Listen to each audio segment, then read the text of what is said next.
Ja, hallo und herzlich willkommen zurück zum HESG Talk Nummer 2.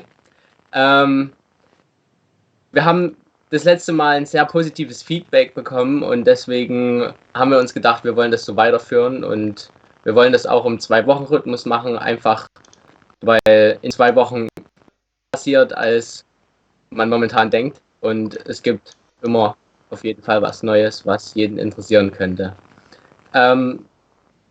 Genau. Ich werde als erstes jetzt wieder mit dem Dennis, dem Organisator der ganzen Sache, hier ein paar aktuelle Themen durchgehen. Und ihr könnt ja währenddessen in den Kommentaren unten ein paar Fragen da lassen, die wir zum Schluss. Genau.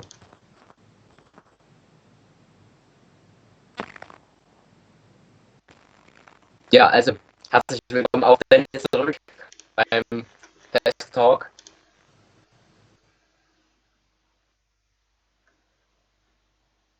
Hallo.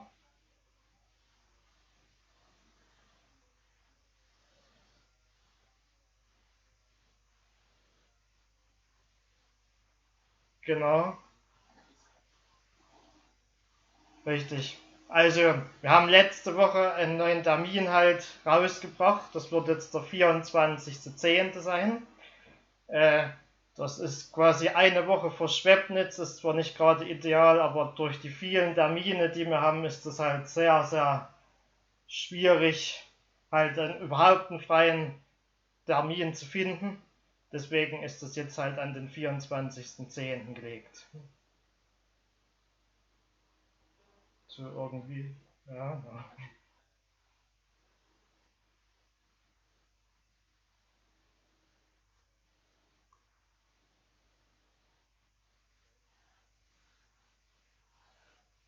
Wenn es mit Sicherheit schwierig wird und viele Terminüberschneidungen geben wird mit anderen Rennen. Richtig, genau. Im Falle des Falles, wie bleibt es denn mit den Nennungen? Bleiben die erhalten und wie läuft es, wenn jemand doch keine Zeit hat? Richtig, also die Nennungen, die bleiben auf jeden Fall erhalten. Wir werden auch auf jeden Fall dann nochmal einen Abmeldelink, wer keine Zeit hat zu den Terminen, kann dann quasi halt sich abmelden, aber das Ganze wird halt erst 14 Tage vorher sein, weil auf jeden Fall, wer jetzt schon per E-Mail das Ganze liest, das wird jetzt, sagen wir mal so, schwierig, das halt alles abzuarbeiten. Dann hat vielleicht jemand doch Zeit, da muss ich dann wieder anmelden, das bringt halt ziemlich wenig, würde ich so sagen. Deswegen lösen wir das halt so, dass wir halt dann erstmal alle Nennungen erhalten und dann halt erst 14 Tage vorher oder einen Monat vorher halt einen Abmeldelink, wo sich jeder dann abmelden kann und halt dann auch sein Geld wieder zurückbekommt. Genau. Also es bleibt quasi niemand hier irgendwo auf der Strecke liegen. Richtig, richtig, Ähm, genau. um auf die aktuelle Corona-Situation mal zu sprechen zu kommen. Und zwar haben wir ja vor 2 Wochen gesagt, dass auf die Entscheidung der Regierung warten, ob es neue Regelungen in Bezug auf Krimmelschau geben wird. Was ist denn dahingehend passiert? Richtig. Also wir haben ja darauf gewartet, das haben wir ja das letzte Mal auch mitgeteilt, bloß leider war die Aussage immer noch nicht so gut. Da hieß es halt, die Großveranstaltungen sollen halt abgesagt werden, aber nirgends ist es halt notiert, wie die Großveranstaltungen aussehen sollen. Ein Bundesland macht es halt mit 1000, die nächsten mit 5000. Bei Wikipedia oder was halt offiziell ist, gibt es zwar eine Datei halt, wo es halt sagt, was eine Großveranstaltung ist, aber dennoch kann jedes Bundesland das halt für sich halt irgendwie halt festlegen und viele Bundesländer haben das mittlerweile auch noch gar nicht festgelegt. Deswegen müssen wir einfach warten, was dann jetzt hier wird an der ganzen Sache. Ja, es ist auf jeden Fall eine schwierige Situation und wir hoffen, dass sich das in den nächsten Wochen oder in dem nächsten Monat, sagen wir es mal so, dass sich das erklärt. Richtig. Und ja, wie könnte man denn im Fall ist, dass es jetzt wieder losgeht, der Regierung, den Leuten, die sich darum kümmern, wie könnte man denen entgegenkommen und dort die Corona-Richtlinien auch Richtig. quasi Also festhalten? gibt es von mir auch schon super Ideen, ob die nun umsetzbar sind oder nicht, das wird sich halt zeigen, weil letztlich haben immer die Behörden halt dann quasi das Sagen bei Ansage logischerweise. Viele sagen ja halt, dass jeder alleine auf dem Motorrad sitzt, aber das ist halt so schwierig, das halt so pauschal zu sagen. Das funktioniert so halt leider nicht. Deswegen habe ich mir halt super Gedanken gemacht, was halt machbar ist und was halt nicht machbar ist. Kann zum Beispiel den Zugang halt zum Gelände. Das Wichtige ist halt, finde ich, dass erstmal wieder Rennen irgendwann stattfinden. Die Zuschauer, gut, das klingt zwar blöd und hart, aber kann man notfalls verzichten, weil Enduro ist halt einfach eine Sportart, die halt, sagen wir mal so, für die Fahrer gemacht ist und nicht unbedingt halt für die Zuschauer. Deswegen ist es zwar gut, immer Zuschauer an der Strecke zu haben, das will ich nicht bezweifeln, deswegen machen wir ja auch die Autogrammstunden und alles Mögliche halt, dass halt auch für die Zuschauer was da ist. Aber in dem speziellen Fall ist es halt schwierig, das jetzt halt umzusetzen. Ja, auf jeden Fall. Genau, deswegen. Also wir hoffen auf jeden Fall, dass es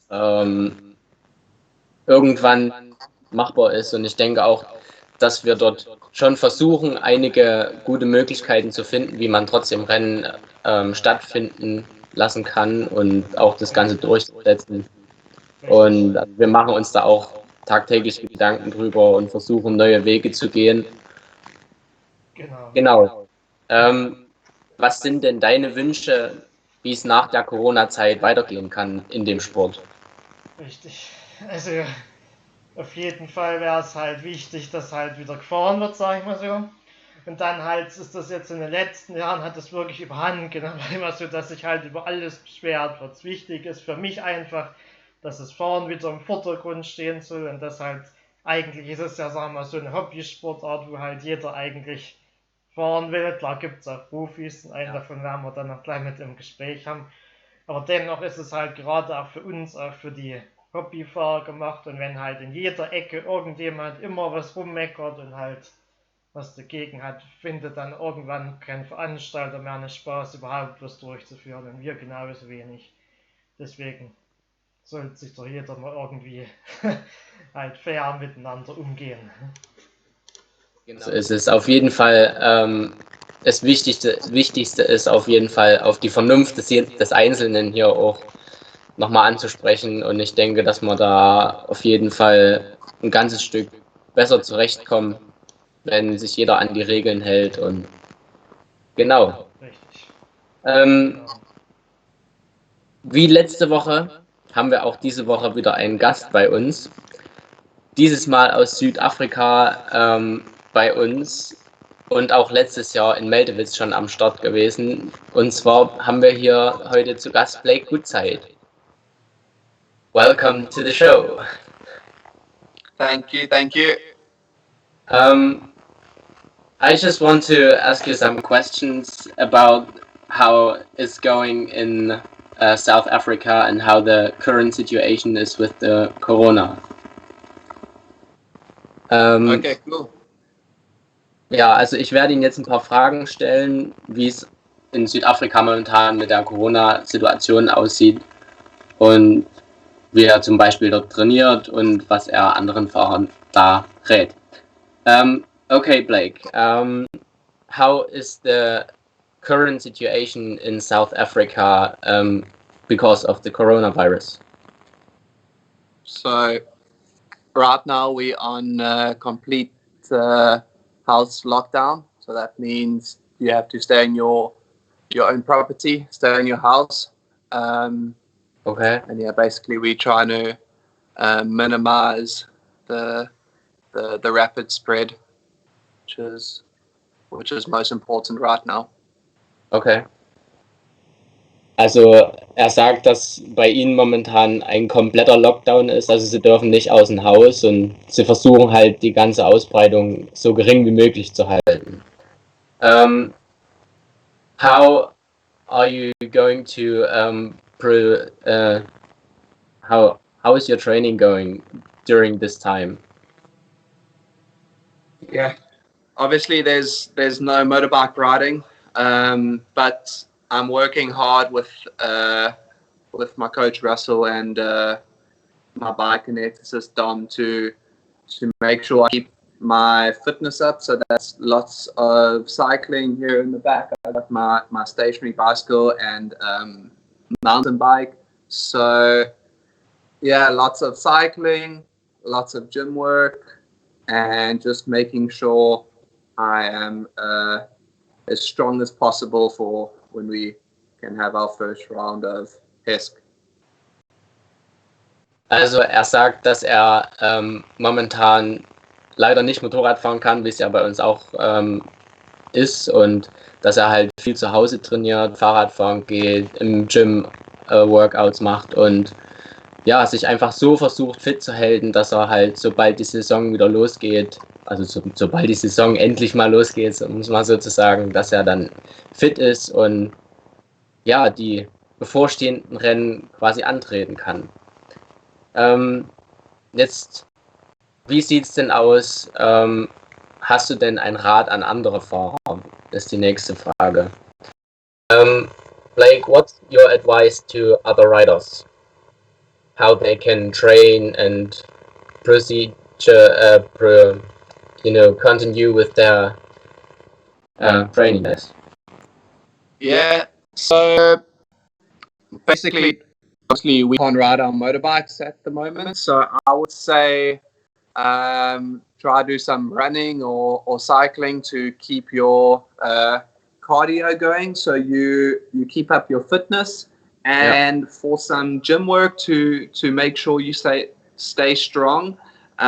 Get creative. This is a time when we're all at home, and what I do is some pull-ups on the railings around here, push-ups.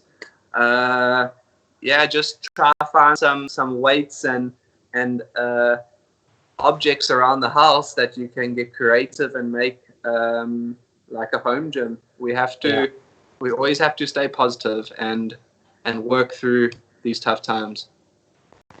Ja, also er sagt, dass er halt aufgrund, dass man nicht Motorrad fahren kann, hat er gesagt, soll man kreativ werden, versuchen, Hause aus Workouts zu machen, am besten mit Liegestützen anfangen oder an irgendwelchen Stangen oder irgendwie, wie man jetzt auf dem Bild sehen kann, irgendwo Klimmzüge machen und ja, einfach kreativ werden, und man soll immer positiv bleiben und im Hinterkopf behalten, wie man einfach die Saison weiterführen will. Genau, die nächste Frage wäre jetzt, wie seine Pläne für dieses Jahr aussahen. How were your actual plans for this year?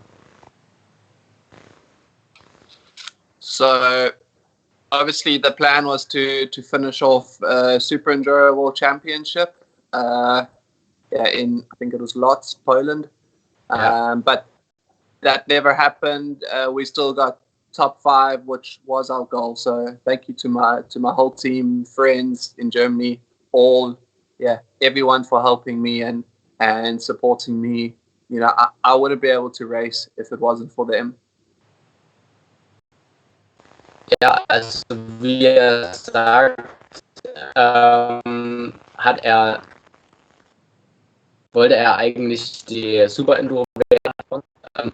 Nur das Rennen in Lodz ist ja ausgefallen. Und ist er zufrieden mit seinem Ergebnis auf Platz 5 und bedankt sich halt bei seinem ganzen Team, ohne die er das alles nicht geschafft hätte, was ja irgendwo auch verständlich ist. Und ich denke, auf jeden Fall eine Top-Leistung, Platz 5 in der Weltmeisterschaft, hat ja starke Konkurrenz. Blake, congratulations on the 5th place in the Super Enduro World Championship. How was that for you to feel this? How was it for you to ride against such a strong group of people and get the 5th place out of it? Thank you, Anton. Basically, just to finish off the last question. So that was my plan up till now. The plan, and I hope the plan is still to complete the whole full series of German Enduro series, And that's in the summertime in Germany, the best time for me as a South African, because there is good hot, warm weather, and I feel like I'm at home. Ja. Um die Frage nochmal zu beenden, was sein aktueller Plan noch ist für die restliche Saison. Er will auf jeden Fall die komplette Hard Enduro Series noch fahren. Einfach aus dem Grund, weil dann ist es im Sommer schön warm, und da hat er gesagt, es ist halt wie bei sich zu Hause, und da hat er halt auf jeden Fall einen Vorteil, weil er halt in der Hitze in Afrika gut trainiert hat. Und genau. My next question is, die nächste Frage, wie ist er denn überhaupt zum Endurosport gekommen? How did you start riding enduro, and how did it come about? Cool question. I started when I was 3 years old. It was on a small Pee-wee 50 Yamaha, and actually just here in my garden, I got it on the bike the first time, held it wide open, and went into my dad's truck. So that was my first experience. Okay, also er hat angefangen, Motorrad zu fahren mit 3 Jahren. Sein erstes Motorrad war eine PW 50 Yamaha, kennen mit Sicherheit viele. Und seine erste Fahrt tatsächlich war in seinem Garten hier hinter seinem Haus, wo er jetzt noch wohnt, und ist direkt erstmal in den Pickup von seinem Vater reingefahren. Also good first impression of riding motorcycles. Yeah, and then from there, luckily it improved a little. Then there, my oldest brother Jade was always my inspiration, and he actually raced some years in Germany. And he was he was the guy I wanted to be like, and I followed his footsteps and improved a lot in my younger years so that I could be on a good form of speed when I finished school, and now we're here. Also er hat danach halt viel trainiert, und es ist auch immer besser geworden, wie man unschwer erkennen kann. Sein großer Bruder ist sein größtes Vorbild, an ihm hat er sich orientiert und hat halt immer versucht, in seine Fußstapfen zu treten, und das hat ihn halt motiviert, das Ganze weiter fortzuführen. Sein großer Bruder ist auch hier in Deutschland schon mehrere Rennen gefahren, und genau aus dem Grund hat er halt versucht, er wollte immer international fahren, und hat er halt geschafft, und jetzt ist er halt hier, wo er ist, und ich denke, hat auf jeden Fall gut funktioniert, in die Fußstapfen seines Bruders zu treten, und ja.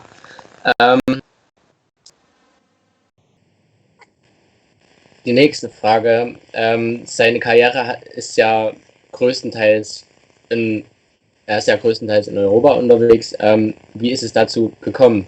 The next question, your career has already mostly taken place in Europe. How did it come about? Well, it all started when I was 19. A friend of mine from the Czech Republic, Adam Kubaski, just basically took me into his house and looked after me for a year, and that basically showed me how great Europe is, and especially Germany, how passionate the people are, and how big racing is there, and I guess that's what drives me. Maybe you want to translate it. Ja, also er ist mit 19 zu einem Freund in die Tschechei gekommen. Dort durfte er für 1 Jahr leben, und dadurch hat er halt die ganze Szene hier kennengelernt und hat halt gemerkt, wie engagiert Deutschland auch ist und die Deutschen vor allem in dem Sport auch sind, und wie groß auch die Rennszene hier ist, und das ist das, was ihn auf jeden Fall motiviert, hier weiter Rennen zu fahren. Yeah, you can continue.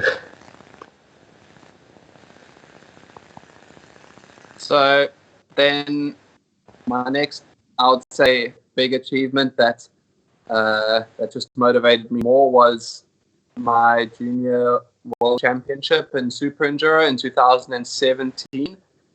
So that just opened up some more doors, and Nicky Nurbert looked after me so well. I was racing Yamaha back then. He has such a great shop, great service, and looked after me for, I think, 2 years. And yeah, after that, I went into Prestige, and I just love racing so much, and I feel like the level in Europe is really high, and I still have a lot to do, and a lot of hard work to get to the top. Ja, also sein nächstes großes Ziel, was er hier erreicht hat, war die Super Enduro Junioren Weltmeisterschaft zu gewinnen 2017. Und da hat er halt 2 Jahre lang die Unterstützung von Team Neubert erhalten, soweit ich das weiß. Und ja, er hat halt gemerkt, wie groß die Rennszene hier ist und wie stark die Konkurrenten auch sind. Und genau, also er will auf jeden Fall, dadurch, dass er halt jetzt in der Prestigeklasse aufgestiegen ist, hat er auf jeden Fall noch viel vor sich. Und genau, und er liebt halt die Rennszene, und ihm macht es einfach Spaß, Rennen zu fahren, genau. Die nächste Frage ist, wer ihn hier in Europa unterstützt. Like, who is your support here in Europe? So yeah, that was a little bit of history on my I think 7 years in Europe. So I currently race for Grenzgänger, which is a clothing company. Yeah. They based in Germany. Okay. Also momentan fährt er hier für Grenzgänger, auch bekannt also als Klamottenmarke hier in Deutschland, kennt mit Sicherheit jeder. Is this your only support, or do you have other support here in Europe? Yeah, so they're my main sponsor. They cover all the costs for me to race the Super Enduro World Championship, and yeah, for sure I have a lot more support, and that's as important to me as the sponsors. It's the people that come to the races with me, who support me. Holger Detman was a great influence in my junior world title. He helped me a lot there. Okay. Yeah, Dennis Gutzeit comes to all the Super Enduros. I really enjoy having him there. Marcel Teuscher, the whole crew. You know, when we go to the races, we feel like a family, and I think that's very important for me. Ja. Also er sagt, dass Grenzgänger sein Hauptsponsor ist, aber darüber hinaus gibt es auf jeden Fall viele Leute, die ihn weiter unterstützen. Einen großen Einfluss hat Volker Detman gespielt, der ihn hier in Deutschland ein ganzes Stück unterstützt hat und in den Sport auch reingebracht hat bei uns.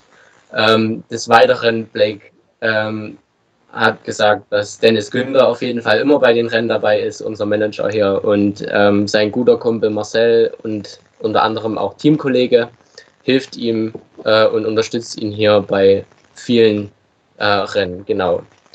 Die nächste Frage ist, was er dieses Jahr alles noch erreichen will und ob er noch anderes parallel zur HESG geplant hat. What else do you want to achieve this year, and is there anything else planned beside the HESG Hard Enduro Series Germany? So, other than Super Enduro starting in December, so that's at the end of the year, my main focus is German Hard Enduro Series. I love the series. I love the organizers. Dennis puts on a great race. There's never any issues. So it's actually a race and a series I've been looking forward to since December and actually been preparing for. So I'm quite sad that it's a little bit delayed, but we have to look at the big picture and all work together to make sure that this world is a safer place. Yeah, for sure. Er hat auf jeden Fall geplant, Ende des Jahres ab Dezember wieder die Super Enduro WM zu fahren. Und des Weiteren hat er sich auf jeden Fall riesig gefreut, die Hard Enduro Series Germany zu fahren. Jedoch ist aufgrund des ganzen der ganzen Corona-Sache ist das jetzt alles verschoben und das ist halt schon ziemlich schade.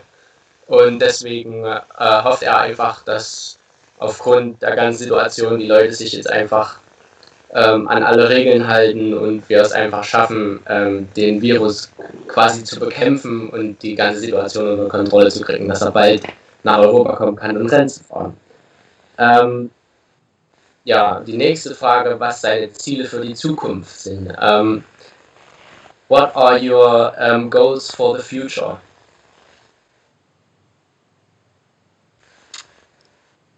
So the main goal now is to be champion the HESG. It will be hard. There's a lot of good riders in Germany, and I think it's becoming an international race. So yeah, that's the goal for this year, and obviously to do well in Super Enduro, but going up against the best in the world, and yeah, there's so much talent right there, and I'm just going to have to make sure I do everything I can to achieve my goals there as well. Ja.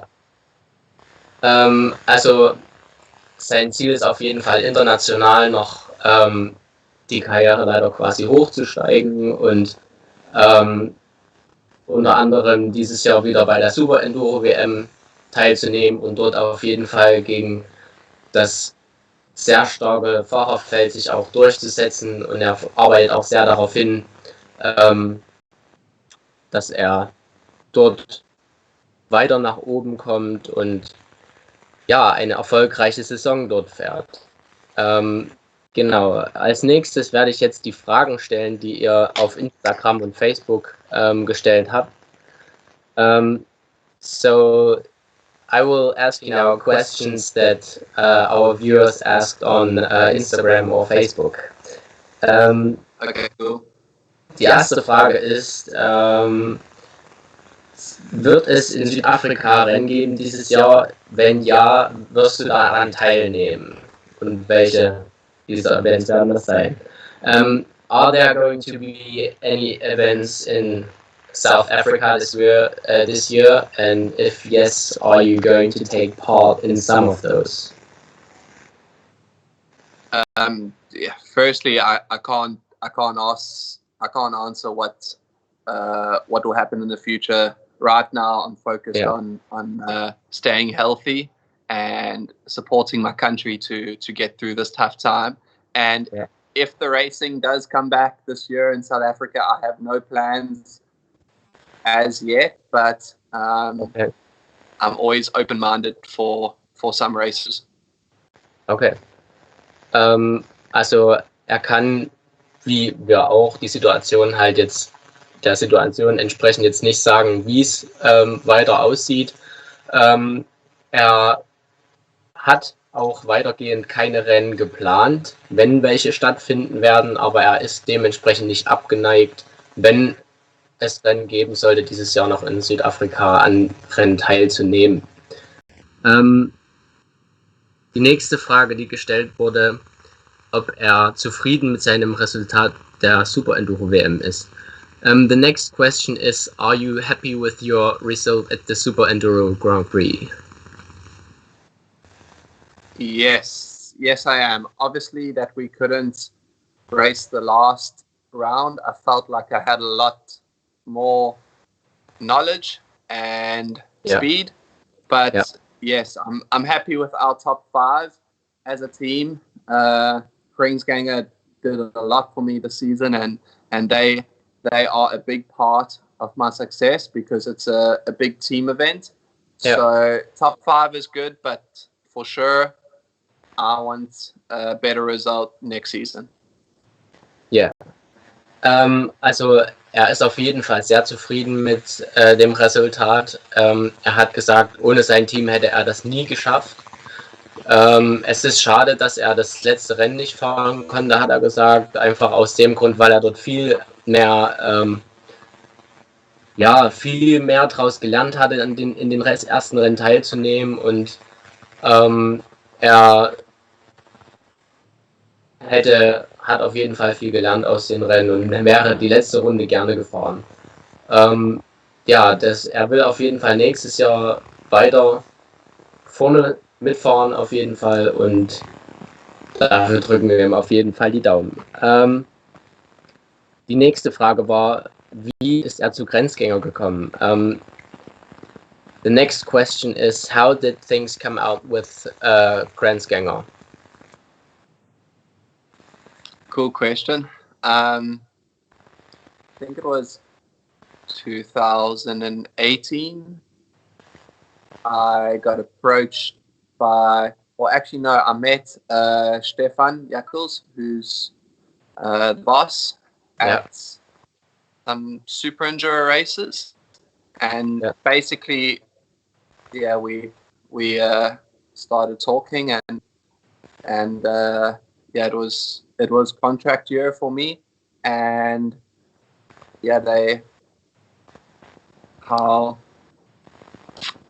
I think we met at Sweden.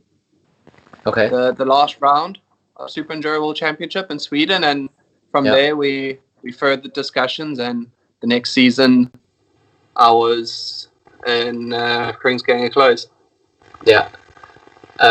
Also er hat gesagt, dass er den Stefan, welcher der Chef von Grenzgänger ist, hat er 2018 zur Finalrunde in der Super Enduro WM in Schweden kennengelernt. Und da sein Vertrag dann ausgelaufen ist, sein aktueller Vertrag ausgelaufen ist, sind sie halt in die Diskussion gekommen darüber, ob eventuell was möglich wäre. Und ja, dann stand er im nächsten Jahr in Grenzgängerklamotten am Start. Genau, die nächste Frage ist, was sind deine Pläne für die Zukunft in diesem Sport? The next question is, what are your plans for the future in this sport? Another good one. For sure, everyone wants to win, and that's my goal as well. That's why I'm here. I want to represent my sponsors to the best I can. Yeah. And basically also to set a good example for the next generation of enduro riders. So be the best person I can be. Yeah. And represent my sponsors to the fullest. That's a good one. Also er sagt, dass er auf jeden Fall nach allem, was jetzt schon Positives war, auf jeden Fall die Karriereleiter weiter nach oben klettern will, das Bestmögliche aus sich rausholen will, seine Sponsoren bestmöglich repräsentieren will und natürlich für die nachfolgende Generation an Enduro-Fahrern ein gutes Vorbild sein will und ja, einfach auch das Beste aus sich selbst rausholen will. Die nächste Frage, die wurde, ob es eine Extrem-Enduro-Serie in Südafrika gibt. The next question is there a Extreme Enduro series in South Africa? There has been some small regional series. in the past years, but to be honest, I don't think they had a big budget. And for right now, I know they do some extreme races in the national enduros, but there's no specific extreme enduro series. Okay. Also er sagt, dass es in den letzten Jahren kleine regionale Extremserien gab, jedoch keine überregionale große Extrem-Enduro-Serie bekannt ist. Er aber weiß, dass es in der nationalen Enduro-Szene ab und zu ein paar Extrem-Enduro-Rennen gab. Genau, die nächste Frage ist, wirst du an weiteren Rennen oder an mehreren Rennen in Deutschland teilnehmen? The next question is, are you going to take part at more races in Germany in the future? Yes, for sure. I love Germany. It feels like a second home to me. So, yeah, the plan is definitely to race as much as I can in Germany. Okay. Also er sagt, die Antwort ist definitiv ja. Er fühlt sich in Deutschland wie in seinem zweiten Zuhause und der Plan ist auch in den nächsten Jahren mehr in Deutschland Rennen zu fahren. Und die letzte Frage war, wie alt er ist. The last question is, how old are you? I'm 25 years old and not getting younger. Okay. Ja, also er ist 25 Jahre und deutlich jünger. Genau. Alright, that's pretty much it. Blake, thank you very much for being with us, and we wish you all the best for your future. And yeah, we hope to be able to see you soon here in Germany racing with us. Yeah, cool. Thank you, Anton. Thank you to the whole crew, and thank you to all the viewers and everyone at home watching. And stay safe and stay healthy. That's all I can say. And hopefully see you soon in Germany. All right, thank you. Bye. Ciao. Also er hat sich jetzt bedankt für alles. Ich habe ihm noch alles Gute gewünscht für die Zukunft und er wünscht sich und er hofft auch, dass er bald bei uns in Deutschland wieder Rennen fahren kann. Genau. Ich denke, das wünschen wir uns alle, dass wir bald wieder Rennen fahren können. Und ja, noch eine Frage an Dennis zum Abschluss. Wird es denn in Zukunft andere Formate des Rennablaufs geben? Oder Genau, also gut, ich bin noch da. Danke erst nochmal an Blick. Ja, also Abläufe im Rennen, wir werden immer die Rennen irgendwie anders gestalten. In Rietz ist halt mit Sonderprüfung geplant. Also ich denke, es wird halt immer mal was Neues geben nach den nächsten Jahren wieder, weil das macht es irgendwie auch aus, dass wir halt nie irgendwie das gleiche System halt gestalten, sondern halt immer mal was anderes machen. Nicht wie viele andere Serien, die halt immer nur im einen Modus fahren, dann wird es halt für die Fahrer auch irgendwann mal langweilig. Das ist eigentlich nicht unser Ziel des Ganzen. Ja, also wir wollen auf jeden Fall die Abwechslung beibehalten und ich denke, je nachdem wie das wird, vielleicht wird es ja noch über Winter quasi eine Winterserie geben, eine Wintersaison, aber das werden wir noch sehen, je nachdem wie das jetzt weiter verläuft, die ganze Corona-Sache hier. Das weiß halt keiner, wie es weitergeht so richtig. Ja. Ändert sich halt fast jede Woche alles. Deswegen müssen wir halt einfach abwarten. Genauso wie ich fast nicht denke. Also ich kann es mir nicht vorstellen, dass Grimmitschau zum eigentlichen Termin stattfinden wird.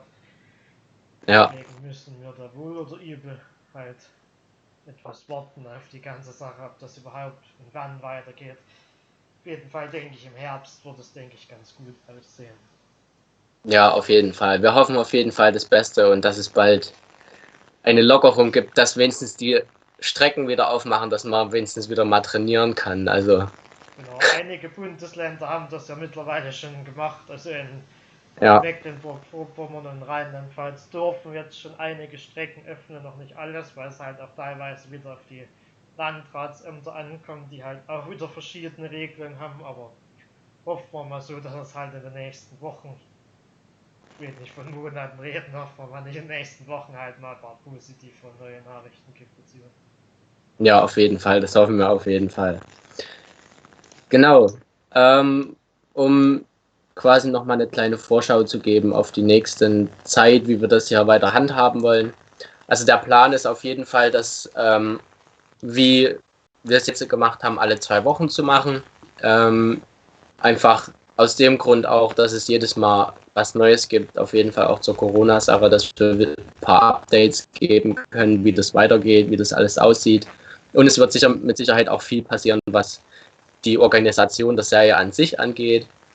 Zum nächsten Talk ist als Gast Modulytics gefragt. Der kann auf jeden Fall ein paar gute Infos geben und Tipps, was Fitness angeht, wie man sich gerade jetzt in der Situation oder zur Zeit fit halten kann, um dann stark in die Saison zu starten, die uns noch bevorliegt. Und ja, genau. Und ich hoffe, es hat euch heute wieder gefallen. Und ja. Beim nächsten Mal, denke ich, werden wir das dann auch schon in einem etwas besseren Studio machen, dass wir halt schon das Skype besichtigen können. Ja. Hat auch heute wieder etliche Mal gestoppt und halt gewackelt, aber das liegt halt einfach an der Verbindung. Wir können da leider nicht viel geändert haben. Aber Ja. ich denke, das Wichtigste kommt doch so wieder. Ja, auf jeden Fall. Das ist das, was zählt. Alles klar. Also, wie gesagt, ich hoffe, es hat euch gefallen und wir wünschen euch noch einen schönen Abend und eine gute Woche und wir sehen uns in 2 Wochen. Bis dahin.